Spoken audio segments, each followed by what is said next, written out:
Hello everyone, आप सभी का स्वागत है एक बार फिर से आइडियल क्लासेस में। और आज की क्लास में हम क्लास 10th का chapter 1 chemical reactions and equations cover करेंगे। हालांकि इस चैप्टर में कुछ टॉपिक जो है मैंने पहले भी आपको कवर कराए हैं, लेकिन कोई नहीं, अब स्टार्टिंग से सिलेबस करते हैं। और अभी हमारे पास टाइम है, कोशिश हम पूरा करेंगे कि आपको सिलेबस कंप्लीट कराने के बाद उसके बाद रिवीजन करवा दूं और कुछ प्रीवियस ईयर क्वेश्चन पेपर भी करवा देंगे। तो टाइम ना वेस्ट करके आज हमारी जो पहली क्लास है वो चैप्टर 1 की केमिकल रिएक्शंस एंड इक्वेशन, ठीक है, स्टार्ट करते हैं वीडियो को।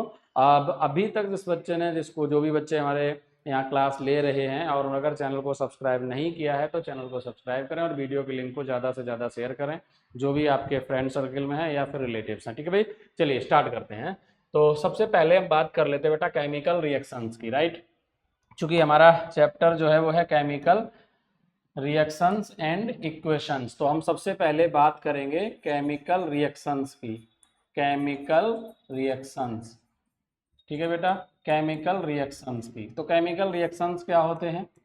तो बहुत सिंपल सी डेफिनेशन है। अगर आपसे कोई पूछता है कि केमिकल रिएक्शंस क्या होते हैं, तो chemical reactions are those reactions in which chemical change takes place. बहुत सिंपल है, जिसके अंदर क्या हो, केमिकल चेंज होता है। यहाँ पे मैंने क्या बोला, chemical change takes place, right. तो उसे क्या बोलेंगे हम? उसे बोलेंगे केमिकल रिएक्शंस। अब यहाँ पे एक बात आई कि बेटा केमिकल रिएक्शन में क्या होता है, केमिकल चेंज होता है ना। मैंने क्या बोला, those reactions in which chemical change takes place are called chemical reaction. बात सिंपल है।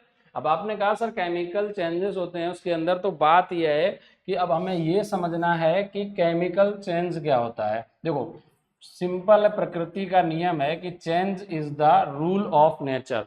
और आपने सुना होगा गौतम बुद्ध का नाम, उन्होंने कहा था कि दुनिया में अगर कोई भी चीज स्थायी है, कोई भी चीज अगर स्थायी है तो वो है परिवर्तन। परिवर्तन ही एकमात्र वो वस्तु है जो स्थायी है, मतलब परिवर्तन पहले भी होता रहा है और आज भी हो रहा है, क्षण प्रतिक्षण परिवर्तन हो रहा है। तो बात हो रही है यहाँ चेंज की। There are two type of change. कौन कौन से? Number 1 is physical change, number 1 physical and second is chemical. ये मैं यहाँ क्यों बता रहा हूँ आपको फिजिकल और केमिकल चेंज? इसलिए बता रहा हूँ बेटा क्योंकि केमिकल रिएक्शंस में ये कहा गया कि इसके अंदर क्या होता है, केमिकल चेंज होता है। Is it clear? तो फिजिकल चेंज क्या होता है और केमिकल चेंज क्या होता है? बहुत ही सिंपल सी डेफिनेशन है। फिजिकल चेंज के अंदर क्या होता है, no new substance is form. इसमें क्या होगा, कोई भी नया पदार्थ नहीं बनेगा। No new substance is formed. इसमें कोई भी नया पदार्थ नहीं बनता है, बल्कि क्या होगा, जो पहले से पदार्थ है उसकी शेप और साइज जो है वो चेंज हो जाएगा। शेप और साइज जो है वो कैन चेंज, ठीक है। या तो शेप चेंज हो गई या फिर साइज। फॉर एग्जांपल जैसे मान लो मेरे हाथ में मान लो ये मार्कर है, अगर मैं इसे तोड़ दूं, ठीक है, तो क्या तोड़ना नहीं है, बता रहा हूँ, उसको अगर तोड़ दिया जाए 2 पीस में, तो ये कौन सा चेंज होगा? ये फिजिकल चेंज होगा। आप घर में मम्मी को सब्जियां वगैरह काटते देखते हो, अगर आप खुद काटते देखा होगा, अगर लौकी है, लौकी को छील लिया जाए, उसके बाद उसको कट इनटू पीसेस, छोटे छोटे पीसेस में काट दिया जाए, तो लौकी कटने के बाद खरबूजा नहीं बनेगी, ना ही तरबूज बन जाएगा, वो लौकी ही रहेगी, अर्थात कोई नया पदार्थ नहीं बनेगा। तो क्या होता है, physical change are physical changes are those changes in which no new substance is form, जिसमें कोई भी नया पदार्थ नहीं बनता है। ओनली शेप और साइज कैन बी चेंज। इसमें क्या हो सकता है, या तो शेप और साइज ही चेंज होगा, उसे क्या बोला जाएगा, उसे बोला जाएगा आपका फिजिकल चेंज, ठीक है। जैसे मैंने एग्जांपल बोला, कटिंग ऑफ वेजिटेबल्स। जो वेजिटेबल हैं, सब्जियां हैं, उनकी कटिंग या चॉपिंग जैसे आप कहते हो, वो भी जो भी चीज़ है वो उसको क्या बोलेंगे, उसको बोलेंगे फिजिकल चेंज। या फिर बोलते हैं क्रैकिंग ऑफ ग्लास, ठीक है। ग्लास अगर चटक जाए तो बहुत सारे छोटे छोटे क्रैक पड़ जाते हैं, पीसेस में बिखर जाता है, तो वो कौन सा फिजिकल चेंज कहलाएगा। Is it clear? अब केमिकल चेंज की बात करते हैं, तो केमिकल चेंज के अंदर क्या होता है, सबसे पहली चीज़ है इसमें क्या होगा, न्यू सब्सटेंस इज फॉर्म। इसमें हमेशा एक नया पदार्थ बनेगा, न्यू सब्सटेंस इज फॉर्म्ड। बहुत इंपॉर्टेंट चीज है कि इसमें एक नया पदार्थ बनेगा। अब जब नया पदार्थ बनेगा तो उसका कलर, टेस्ट, है ना, स्मेल, ये सब चेंज हो जाएगा। फॉर एग्जाम्पल, बहुत सिंपल सा एग्जाम्पल मैं आपको दे रहा हूँ। जैसे आपके घर में सब्जियों को, बहुत सारी सब्जियों को काटा, उसके बाद जब उनको अच्छे से पका दिया, कुकिंग ऑफ वेजिटेबल्स हो या फूड, भोजन का पकना, जब वो सब्जी बन जाएगी तो नई जो डिश तैयार हुई है, अब वो ना तो लौकी रही ना कुछ और रहा, वो उसका टेस्ट चेंज हो चुका, उसकी जो ऑर्डर है वो चेंज हो चुका है, राइट। तो वो जो चेंज है वो केमिकल चेंज है। तो केमिकल चेंज क्या होता है, आपके जो रेस्पिरेशन क्रिया है वो भी केमिकल चेंज होता है। रेस्पिरेशन अगर आपने पढ़ा हो तो रेस्पिरेशन में आप क्या लेते हो, ऑक्सीजन लेते हो, रिटर्न में आपको क्या मिलता है, CO2 आप छोड़ते हैं, तो नया पदार्थ मिला। उसके अलावा जो एनर्जी फॉर्म होती है, तो ये सब क्या है, केमिकल चेंजेस हैं। Cooking of food chemical change है, राइट। अब यही केमिकल चेंज जब होता है तो बनता है क्या, केमिकल रिएक्शंस। क्या बनता है, केमिकल रिएक्शंस। फॉर एग्जांपल जरा समझ लेते हैं मैंने क्या बोला यहाँ पर बेटा। मैंने बोला those reactions in which chemical changes takes place are called chemical reactions. For example, अब हम इस पर एग्जांपल लेते हैं। मैंने बोला बेटा क्या करो कि जो मैग्नीशियम है, आपको अक्सर का ये एग्जांपल दिया जाए कि मैग्नीशियम रिबन है, अगर उसे बर्न किया जाए इन प्रेजेंस ऑफ ऑक्सीजन, अगर ऑक्सीजन की उपस्थिति में उसे बर्न करते हैं तो ये क्या फॉर्म करेगा, ये फॉर्म करेगा मैग्नीशियम ऑक्साइड। क्या बनाएगा बेटा, मैग्नीशियम ऑक्साइड। क्या बना देगा, मैग्नीशियम ऑक्साइड। अब जरा ध्यान से समझो, यहाँ पर क्या है, कुछ पॉइंट हैं जो आपको नोट करने हैं। जो मैग्नीशियम और ऑक्सीजन है, दो substance which react each other, वो पदार्थ जो आपस में रिएक्ट करते हैं, क्रिया करते हैं, उन्हें क्या कहा जाता है, उन्हें कहा जाता है रिएक्टेंट्स। क्या कहा जाता है, उन्हें रिएक्टेंट्स बोला जाता है, ठीक है बेटा। Those substances which react each other are known as reactants and the substance which formed या formed after the chemical reaction. तो जैसे यहाँ फॉर एग्जांपल मैग्नीशियम ऑक्साइड वो सब्सटेंस है जो फॉर्म हुआ है, नया पदार्थ है, उसको क्या बोला जाएगा, उसको कहा जाएगा प्रोडक्ट। अगर दो एक से अधिक हैं तो प्रोडक्ट्स, अदरवाइज सिंगल है तो प्रोडक्ट। तो यहाँ पर जो मैग्नीशियम ऑक्साइड है वो प्रोडक्ट है, और मैग्नीशियम प्लस ऑक्सीजन यानी मैग्नीशियम एंड ऑक्सीजन ये दोनों जो है वो रिएक्टेंट्स हैं, ठीक है। चलते हैं अगले स्लाइड पे, ठीक है बेटा। चलिए, तो मैंने यहाँ पर बोला, आपको क्या बोला मैं समझाया यहाँ पर, कि जो मैं बात कर रहा था केमिकल रिएक्शंस की, तो केमिकल रिएक्शंस में आपने एक चीज समझ ली, अभी मैंने आपको पीछे समझाया, दिखा देता हूं मैं आपको, इस वाली स्लाइड पे आ जाइए, ठीक है।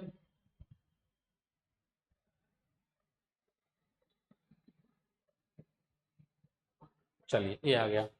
तो यहाँ पर देखिए मैंने क्या बोला, मैग्नीशियम एंड ऑक्सीजन ये दोनों क्या है, रिएक्टेंट्स हैं, और जो मैग्नीशियम ऑक्साइड बना है वो आपका प्रोडक्ट है। चलिए उसी पे चलते हैं वापस यहाँ पे। तो यहाँ पर पॉइंट ये है बेटा कि यहाँ पे मैंने बोला कि मैग्नीशियम जो है, मैग्नीशियम प्लस ऑक्सीजन, ध्यान से समझना, ऑक्सीजन एरो क्या बनेगा, ये magnesium, magnesium oxide, right, magnesium oxide.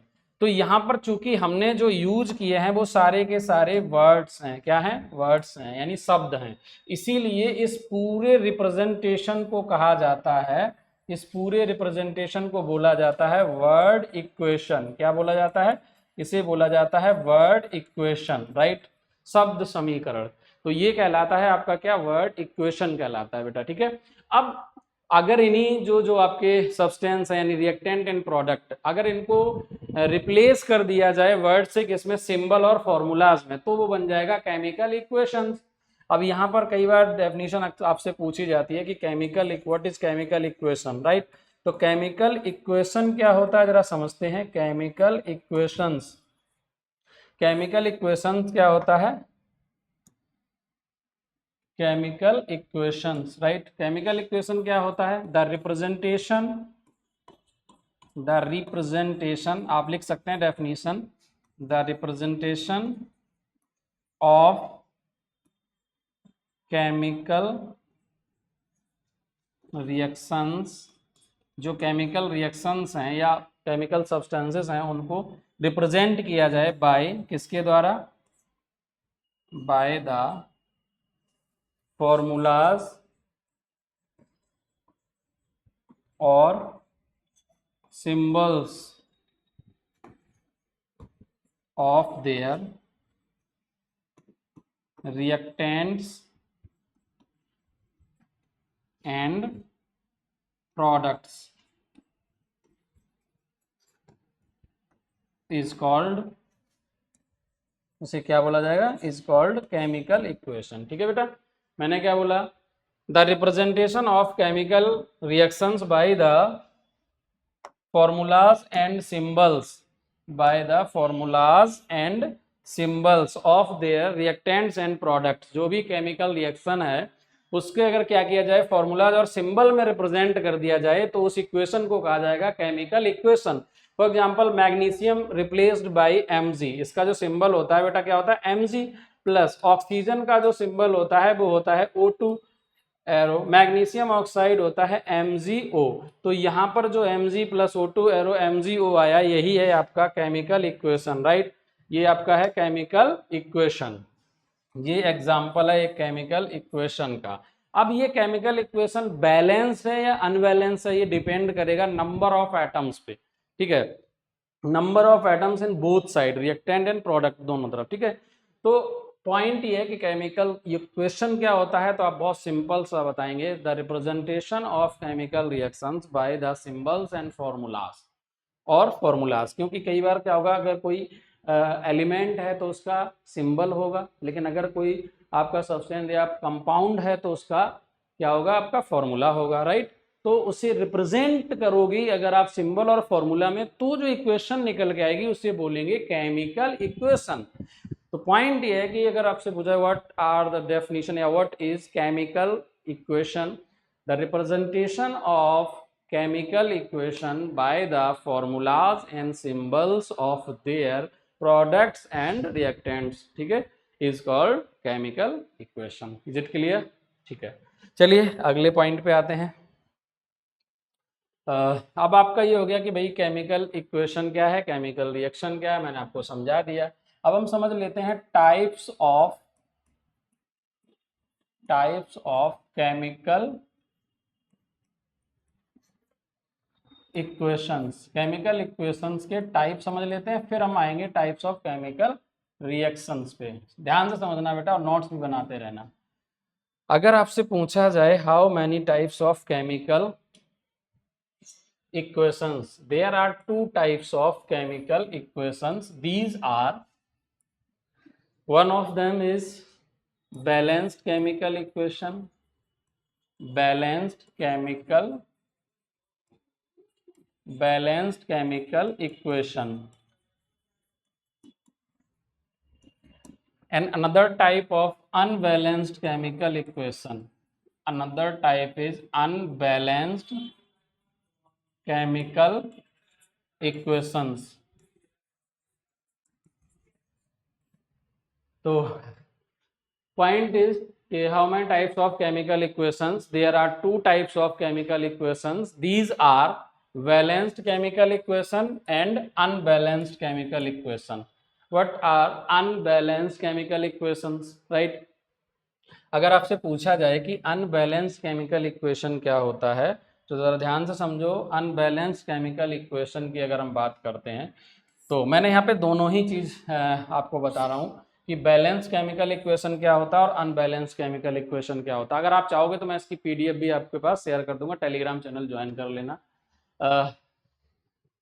Unbalance chemical equation, unbalance chemical equation क्या होता है, इफ नंबर ऑफ एटम्स, छोटा अगर मैं लिख रहा हूं तो आप बता देना, वैसे तो मेरे हिसाब से काफी बड़ा लिख रहा हूं मैं, क्लियर होगा। If number of atoms of different elements are equal in both sides,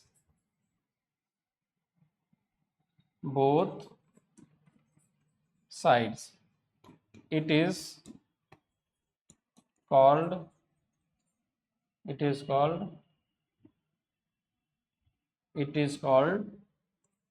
unbalanced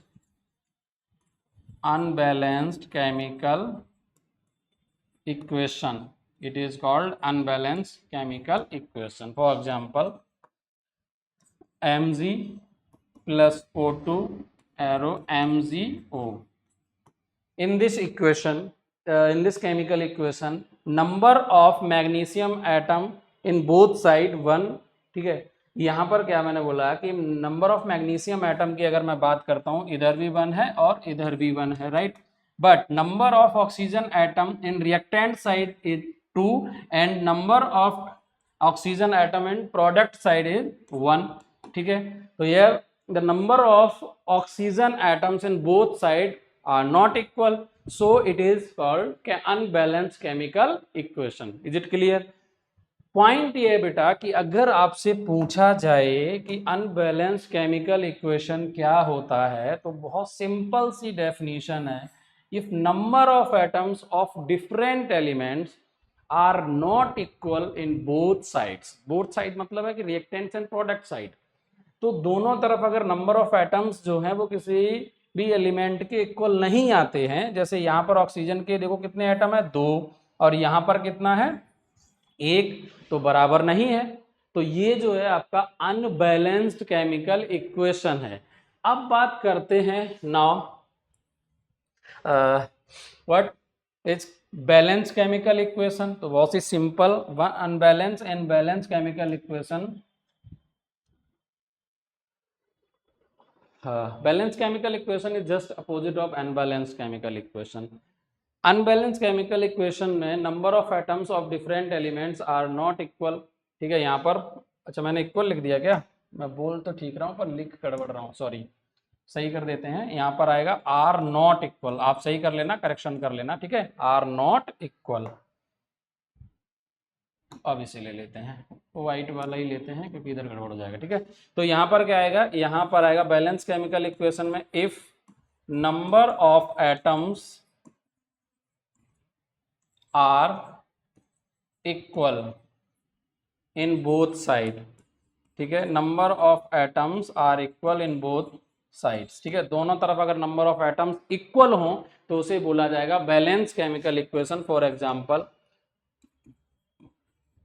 Mg plus O2 arrow MgO.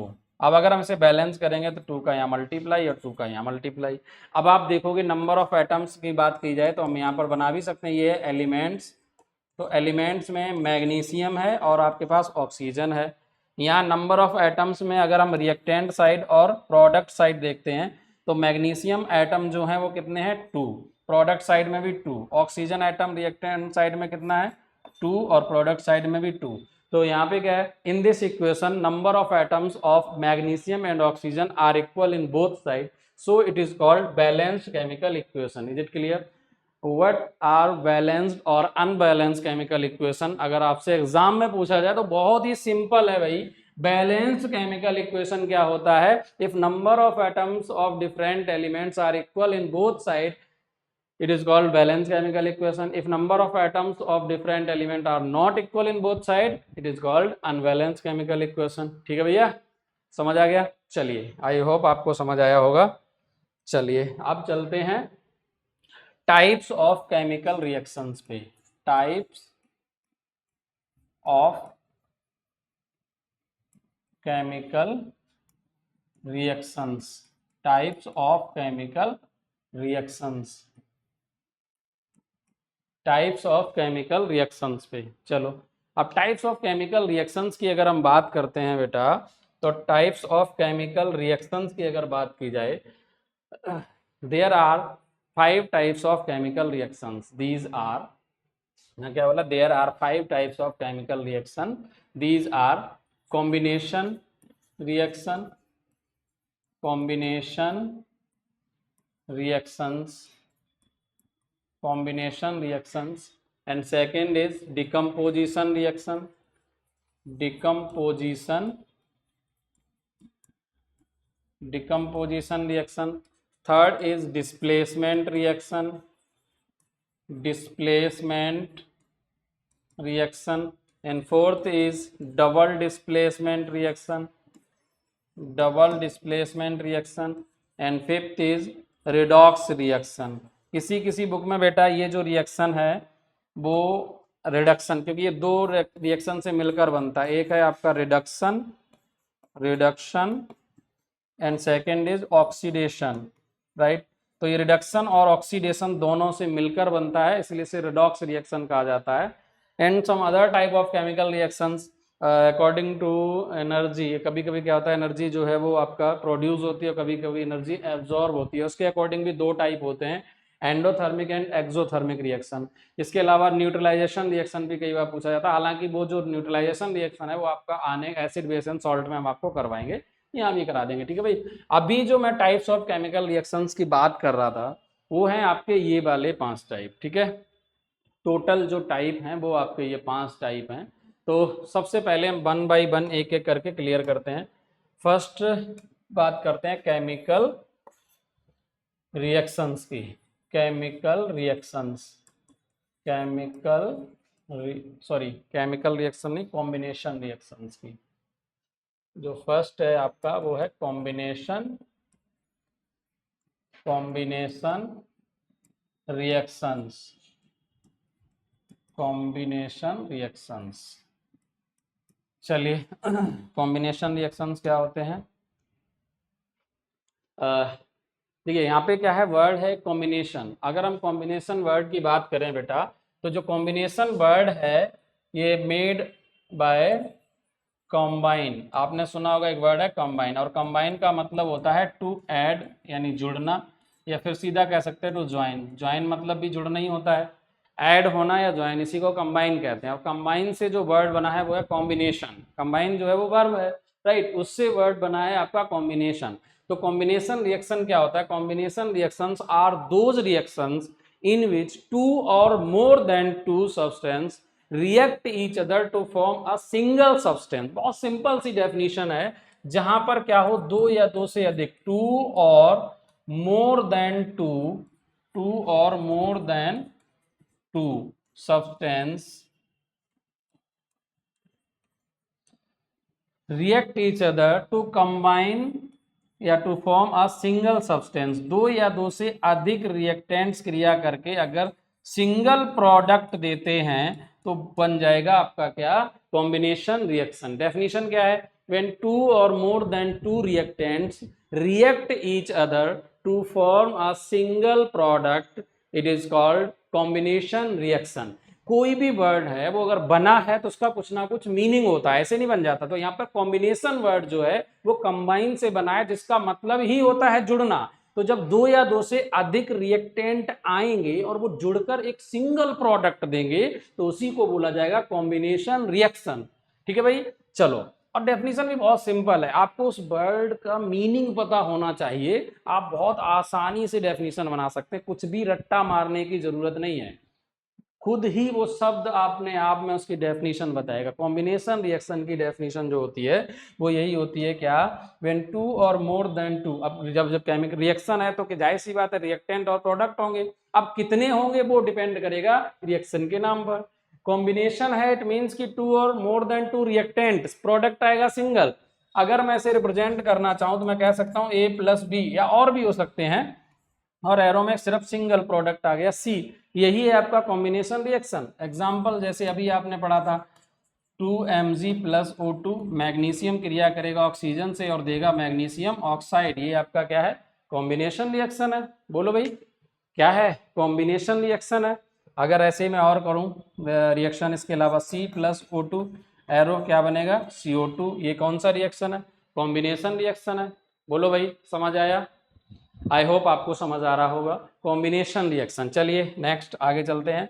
देखिए, अगर आपको लगता है कि आपको चीज़ें बहुत ही अच्छे ढंग से बेहतर समझ आ रही हैं, मैं कोशिश पूरी यही करूंगा कि आपको एक एक each and every point clear करते हुए चलो। फिर भी अगर कोई पॉइंट हमसे छूट जाता है तो आप हमें कमेंट सेक्शन में जरूर करें, बताएं कि मतलब सर ये वाला पॉइंट हमारा क्लियर करवा दो, तो हम कोशिश वही करेंगे। आगे कोशिश ये करेंगे लाइव क्लासेस भी आपको देते रहें, लाइव क्लासेस भी चलाएंगे। तो चलिए आगे चलते हैं नेक्स्ट टाइप पे। अगला टाइप है हमारा डिकम्पोजिशन रिएक्शन, ठीक है बेटा। अगला जो टाइप है, सेकंड टाइप है decomposition reaction. Decomposition reactions, decomposition reactions, decomposition reactions, ठीक है भाई। चलिए आते हैं डिकम्पोजिशन रिएक्शंस पे। व्हाट इज डिकम्पोजिशन रिएक्शन, ठीक है। डिकम्पोजिशन रिएक्शंस क्या होते हैं, यहाँ पर भी सेम चीज मैंने कहा था ना, जो वर्ड होता है उसकी अपनी एक खूबसूरती होती है। डिकम्पोजिशन वर्ड जो है वो बना किससे, पहले ये समझ लो आप, क्योंकि कोई भी शब्द है उसके अपनी आप में कुछ ना कुछ मीनिंग होता है और उस मीनिंग को समझना बहुत जरूरी है। डिकम्पोजिशन जो वर्ड है वो किससे बना है, made by decompose, right, decompose. अब डिकम्पोज का मतलब ही क्या होता है, डिकम्पोज का मतलब होता है सड़ना, लेकिन यहाँ सड़ने से मतलब नहीं होता है सड़ना, और इसका मतलब एक टूटना भी होता है, ठीक है। अगर इंग्लिश में मैं बात करूँ तो इसके अगर सिमिलर की बात करूंगा यानी सिनोनिम्स की, तो एक होगा स्प्लिट अप, और हम कह सकते हैं ब्रेक डाउन। ब्रेक डाउन का मतलब भी वही होता है टूटना। तो इसका मतलब क्या है, बहुत सिंपल सी डेफिनेशन है मेरे भाई। अब वो शब्द आप अगर बच्चों जितने भी स्टडी कर रहे हो इस चैनल पे, तो चैनल को सब्सक्राइब जरूर करना है, क्योंकि आपको जितने भी पॉइंट्स हैं वो बहुत ही वैसे ही पढ़ाए जाएंगे जैसे हम ऑफलाइन क्लास में एक एक चीजें करवाते हैं, बिल्कुल सेम टू सेम। कोशिश ये रहेगी आपको हर एक पॉइंट समझ आए। अगर फिर भी किसी का डाउट रह जाता है तो आप कमेंट सेक्शन में हमें बताएं, हम उसको भी क्लियर करेंगे, ठीक है भाई। चलो, डिकम्पोजिशन वर्ड जो है वो डिकम्पोज से बना है, जिसका मतलब क्या होता है, स्प्लिट अप और ब्रेक डाउन, राइट। अब इसका क्या मतलब है, मैंने एक पॉइंट बोला, अगर डेफिनेशन पूछे जाए कि व्हाट आर डिकम्पोजिशन रिएक्शंस और what is decomposition reaction, right.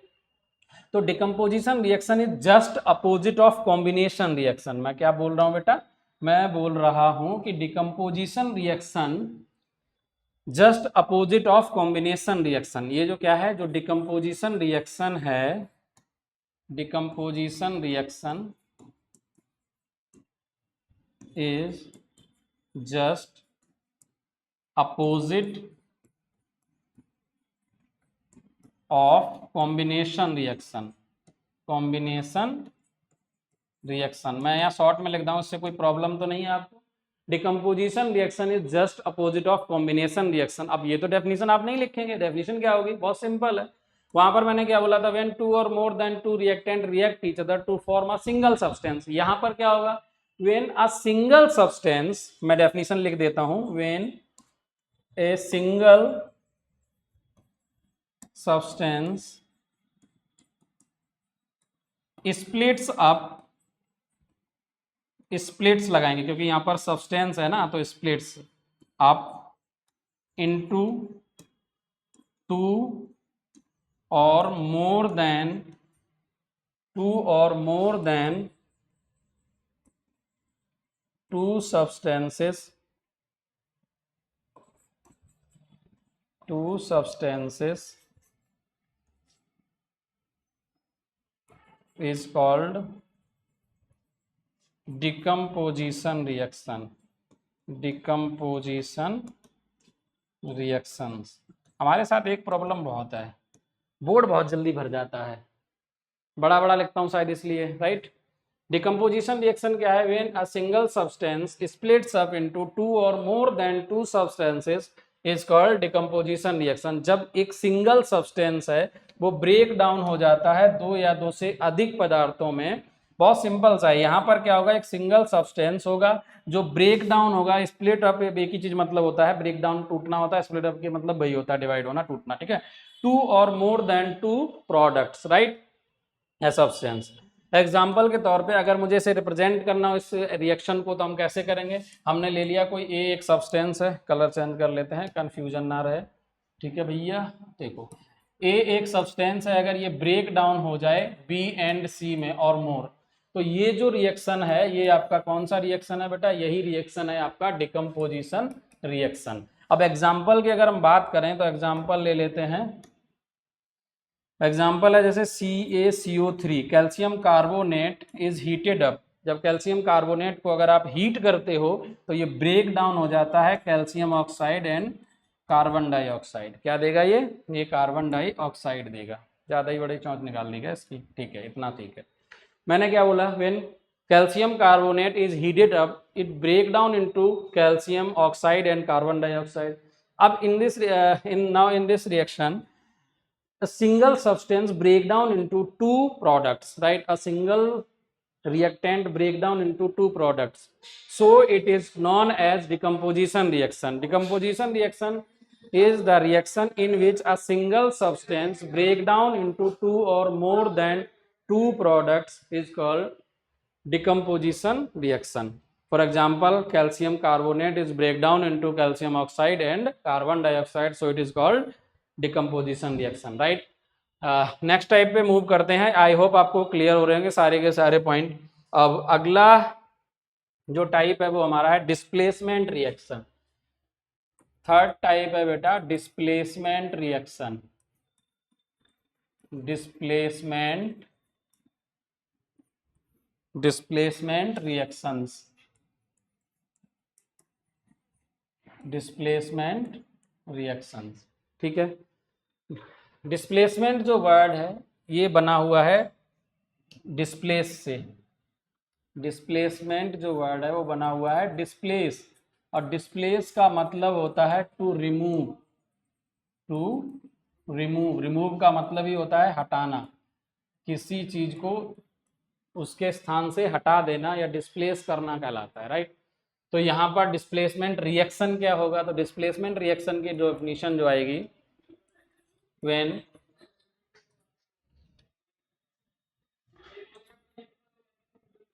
an element is displaced by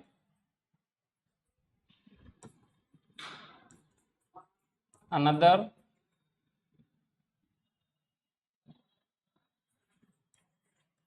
more reactive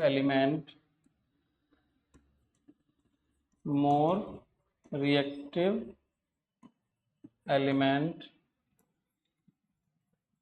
from its compound is called displacement reactions या डिस्प्लेसमेंट रिएक्शन, राइट. डेफिनेशन क्या आई बेटा, डेफिनेशन है आपकी, क्या बोला मैंने बोला व्हेन एन एलिमेंट, जब कोई एलिमेंट डिस्प्लेस किया जाता है किसी अनदर मोर रिएक्टिव एलिमेंट के द्वारा, किसमें से, फ्रॉम इट्स कंपाउंड.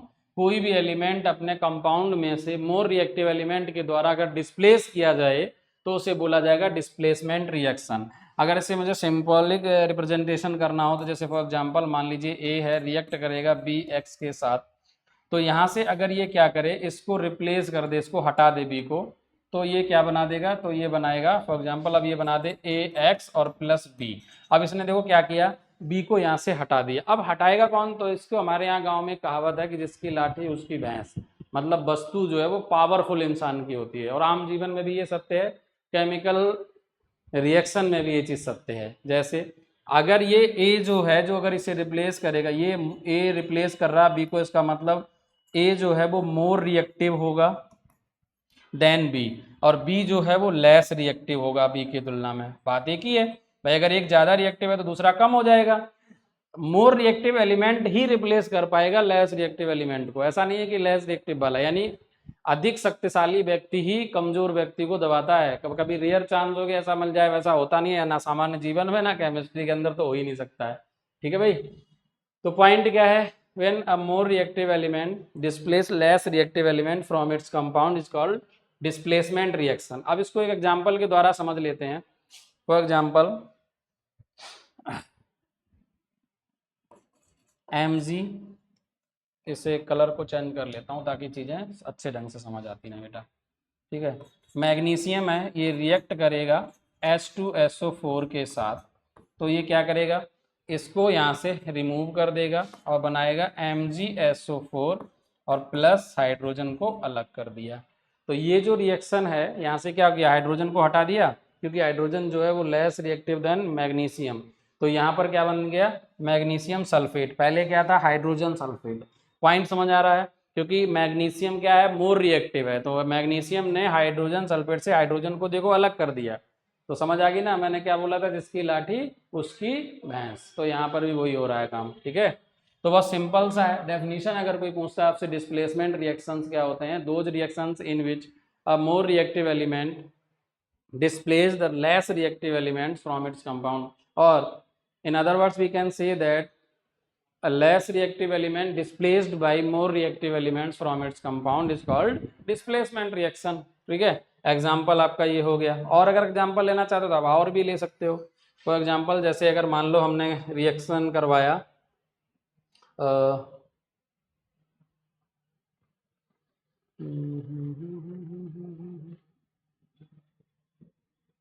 कोई और ले लो, जैसे कैल्शियम का क्रिया करा दी इसके साथ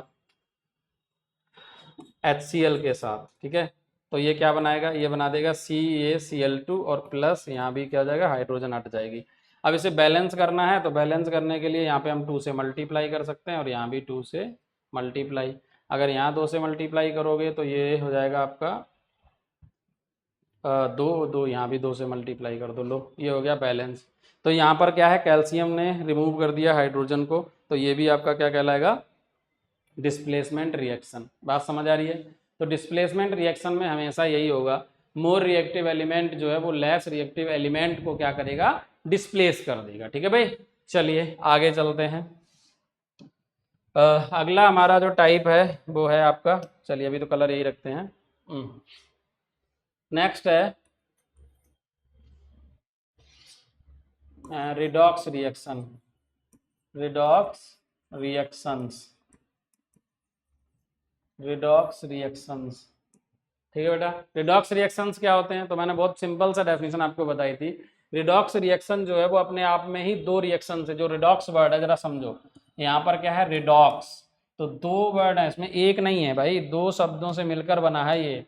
और रिडॉक्स का मतलब है कि पहले है रिडक्शन और दूसरा जो वर्ड यहाँ पर शामिल है वो है oxidation, right, reduction and oxidation.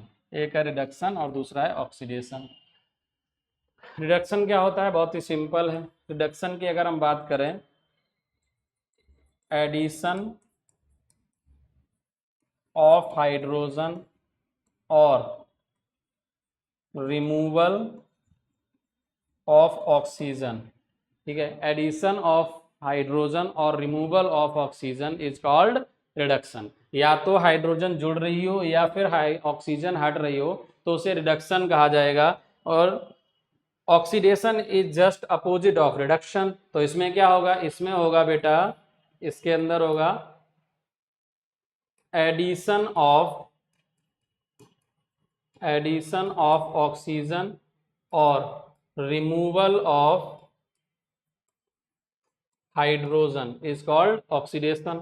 For example C+O2 arrow CO2, ठीक है, ये क्या है आपका, यहाँ पर कार्बन से जो ऑक्सीजन है वो जुड़ रही है तो ये क्या हो जाएगा आपका ऑक्सीडेशन। अच्छा, कभी कभी क्या होता है, मोस्ट ऑफ टाइम ज़्यादातर रिडक्स रिएक्शन इसलिए कहा जाता है क्योंकि रिडक्शन ऑक्सीडेशन ज़्यादातर एक साथ में होते हैं। बहुत बार ऐसा होगा जैसे एक साथ होते हैं। इस बात को समझाने के लिए देखो मैं समझाता हूँ आपको। जैसे मैंने एक एग्जांपल लिया है, कॉमन एग्जांपल, कि हाइड्रोजन प्लस ऑक्सीजन एरो, इन दोनों को रिएक्ट कराओगे तो बनेगा H2O। जरा इसे बैलेंस कर लेते हैं, 2 से यहाँ मल्टीप्लाई हो जाएगा, यहाँ भी 2 से मल्टीप्लाई हो जाएगा, ये बन गया रिएक्शन।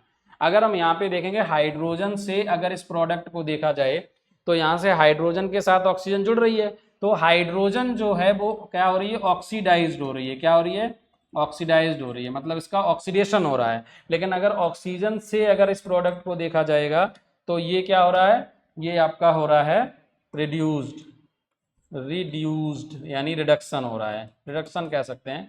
यानी ये वाला जो रिएक्शन है वो रिडक्शन है और ये वाला जो रिएक्शन आएगा वो ऑक्सीडेशन आएगा।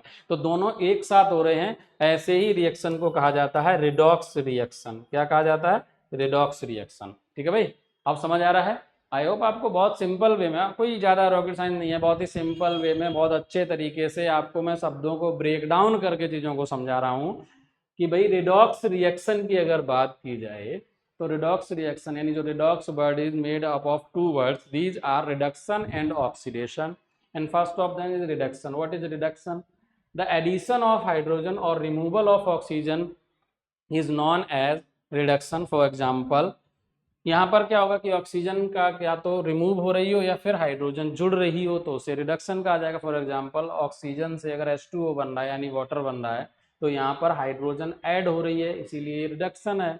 लेकिन अगर हाइड्रोजन से अगर हम देखते हैं जल को बनना, तो यहाँ पर ऑक्सीजन एक के साथ जुड़ रही है, इसलिए ऑक्सीडेशन है। तो ऑक्सीडेशन और रिडक्शन जब दोनों एक साथ हो जाएं तो सी को रिडॉक्स कह देंगे। अगर अलग अलग हैं जैसे कि ये है, इस वाले रिएक्शन को हम क्या कहेंगे, इस वाले रिएक्शन को सिर्फ और सिर्फ क्या बोल देंगे, ऑक्सीडेशन। ठीक है भाई, समझ आ रही है बात है। चलिए अब चलते हैं हम थोड़ा सा नेक्स्ट रिएक्शन पे। अब आपने अगर एनर्जी के according another type of chemical reactions हम यहाँ पे लगा सकते हैं, another types of chemical reactions, another type of chemical reactions. तो हम बात करते हैं, दो रिएक्शन और कर लेते हैं। ठीक है बेटा, दो रिएक्शन और कर लेते हैं। चलो इसे जोड़ देते हैं। एक है एंडोथर्मिक रिएक्शन, एंडोथर्मिक, और दूसरा है एक्सोथर्मिक। ये दोनों और कर लेते हैं, उसके बाद फिर क्लास को ओवर करते हैं, नेक्स्ट क्लास में करेंगे। ठीक है, दो रिएक्शन मैंने बोले, एक एंडोथर्मिक और एक एक्सोथर्मिक। क्या होता है एंडोथर्मिक? एंडोथर्मिक वर्ड ही बना है एंडो यानी इंडोर से। इसका क्या मतलब होता है, दोज रिएक्शंस in which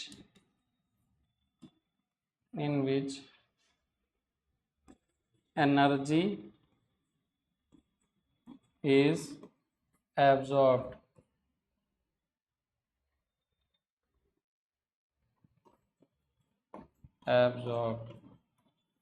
जहां पर एनर्जी जो है वो क्या किया जाए, एब्जॉर्ब की जाए, उसे क्या बोलेंगे, उसे बोलेंगे एंडोथर्मिक रिएक्शन। और जहां पर एनर्जी जो है वो क्या हो रही हो, प्रोड्यूस्ड हो रही हो, वेयर एनर्जी इज प्रोड्यूस्ड, जहां पर एनर्जी उत्सर्जित होती है उसे क्या बोला जाता है, एक्सोथर्मिक रिएक्शन। जैसे यहाँ पर मैंने बोला कि जो एनर्जी क्या करता हो, अवशोषित करता हो, एब्जॉर्ब करता हो, तो उसे क्या बोला जाएगा, उसे बोला जाएगा एंडोथर्मिक रिएक्शन। फॉर एग्जांपल अभी मैंने एक रिएक्शन किया था, कैल्शियम कार्बोनेट जो है वो क्या करता है, पहले एनर्जी लेता है, तब ये ब्रेक डाउन होता है CaO प्लस CO2 में। तो अगर इसके टाइप की अगर एनर्जी का, देखो एक्सोथर्मिक एंडोथर्मिक कोई अलग से रिएक्शन नहीं है, जो भी आपने 5 टाइप पढ़े उनमें भी एंडोथर्मिक और एक्सोथर्मिक हो सकते हैं, क्योंकि एनर्जी के हिसाब से हमें देखना है ना कि एनर्जी अगर अवशोषित हो रही है तो वो एक्सोथर्मिक हो। हिंदी में इसको शायद बोलते हैं ऊष्मा शोषी और इसको ऊष्मा क्षेपी। ठीक है, फिलहाल उस पॉइंट पे नहीं है, हम बात कर रहे हैं यहाँ पर। जब इसे हीट दोगे अर्थात ये एनर्जी को पहले लेगा ना, एब्जॉर्ब करेगा ना, तो इसीलिए ये क्या है, एंडोथर्मिक रिएक्शन है। और एक्सोथर्मिक रिएक्शन में एनर्जी जो है वो प्रोड्यूस होती है। जैसे एग्जांपल के तौर पे यहाँ पर आते हैं, जैसे एग्जांपल है आपका रेस्पिरेशन। अब ये कहोगे सर ये कैसे, तो बहुत सिंपल है। आपने देखा होगा रेस्पिरेशन में क्या होता है, जो हम फूड खाते हैं उसके अंदर क्या होता है, C6H12O6 ग्लूकोज। उसके बाद हम ऑक्सीजन लेते हैं, तब जाके ये क्या देता है, ये देगा आपको CO2 और प्लस क्या देगा, H2O, और प्लस बनता है ATP, एडिनोसिन ट्राइफॉस्फेट, या इसी को कहा जाता है एनर्जी मॉलिक्यूल। राइट, ये एनर्जी है। तो ये जो एनर्जी प्रोड्यूस हो रही है, इसीलिए इसको बोला जाएगा एक्सोथर्मिक रिएक्शन। क्यों? क्योंकि इस रिएक्शन के अंदर एनर्जी बनती है, एनर्जी प्रोड्यूस होती है, एनर्जी मिलती है हमें, तो इसे क्या कहते हैं, एक्सोथर्मिक रिएक्शन कहते हैं। तो point is what is endothermic reaction? Those reactions in which energy is absorbed is called endothermic reaction, and those reactions in which where energy is produced is called exothermic reaction. For example, respiration is exothermic reaction, क्योंकि respiration के after respiration क्या होता है, हमें energy मिलती है, respiration से ही तो एनर्जी मिलती है, तो इसीलिए रेस्पिरेशन जो है वो एक्सोथर्मिक रिएक्शन है। ठीक है भाई, बोलो समझ आ रही है बात। तो अब इस चैप्टर में आपको दो ही चीज़ें रह गई हैं अगर हम देखा जाए। एक तो अभी और अच्छे ढंग से पढ़ना है, तो अभी हमें ये सीखना है कि बैलेंस कैसे, how to balance a chemical reaction, किसी केमिकल रिएक्शन को बैलेंस कैसे किया जाता है। और तीसरी चीज अभी जो रह गई है लास्ट में, दो चीज़ें और समझनी है, एक रेंसिडिटी और एक कोरोजन क्या होता है, तो वो हम नेक्स्ट क्लास में करेंगे। आई होप आपको ये सारे के सारे टाइप्स जो हैं वो समझ आए होंगे। अगर समझ आए हैं तो ध्यान रखना है, चैनल को सब्सक्राइब करना है, वीडियो को लाइक एंड शेयर करना है, अपने दोस्तों के साथ भेजना है।